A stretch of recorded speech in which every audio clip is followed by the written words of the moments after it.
আসসালামু আলাইকুম।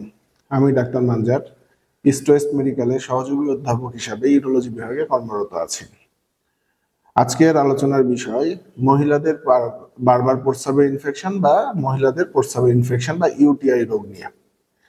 কিশোরী বয়স পর্যন্ত মেয়েদের প্রস্রাব ইনফেকশন হয় না এরকম মেয়ে খুঁজে পাওয়া দুষ্কর।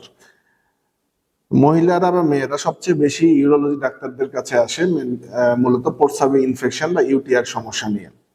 প্রস্রাবের ইনফেকশন হলে মূলত প্রস্রাবের জ্বালা পোড়া হয়, ঘন ঘন প্রস্রাব হয়, প্রস্রাবের সাথে রক্ত যেতে পারে, তলপেটে ব্যথা হতে পারে। এছাড়া মাজা ব্যথার সমস্যা নিয়েও অনেক সময় প্রস্রাব ইনফেকশনের রোগী আসে আমাদের কাছে। অল্প কিছু পরীক্ষা যেমন ইউরিন আরএমই, ইউরিন সিএস এবং আল্ট্রাসোনোগ্রাফি রিপোর্টের মাধ্যমে প্রস্রাবের ইনফেকশন ধরা সম্ভব। প্রস্রাবের ইনফেকশন হলে শুরুতে আমরা কিছু অ্যান্টিবায়োটিক এবং কিছু সাপোর্টিভ সিমটোমেটিক ওষুধ দিয়ে পেশেন্টদেরকে আমরা দিয়ে থাকি। পরবর্তীতে কালচার সেন্সিটিভিটি রিপোর্ট দেখে অ্যান্টিবায়োটিক শুরু করলে আলহামদুলিল্লাহ প্রস্রাব ইনফেকশন কন্ট্রোল হওয়া সম্ভব।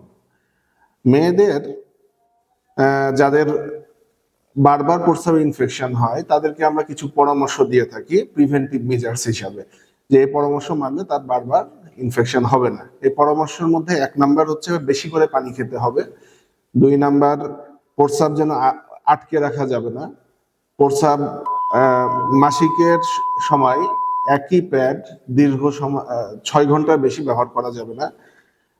আন্ডারগার্মেন্টস বা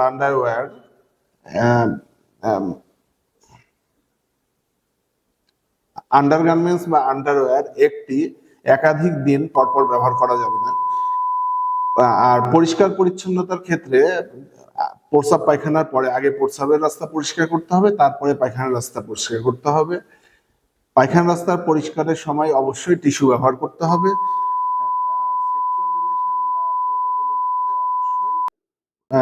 দ্রুততম সময়ে প্রস্রাব করতে হবে।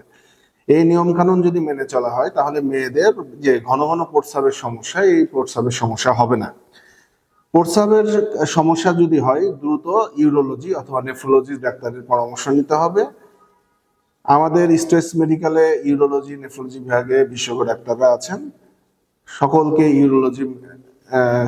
ইস্ট ওয়েস্ট মেডিকেলের উন্নত সেবা নেওয়ার জন্য আমন্ত্রণ করা হলো। ধন্যবাদ। আসসালামু আলাইকুম।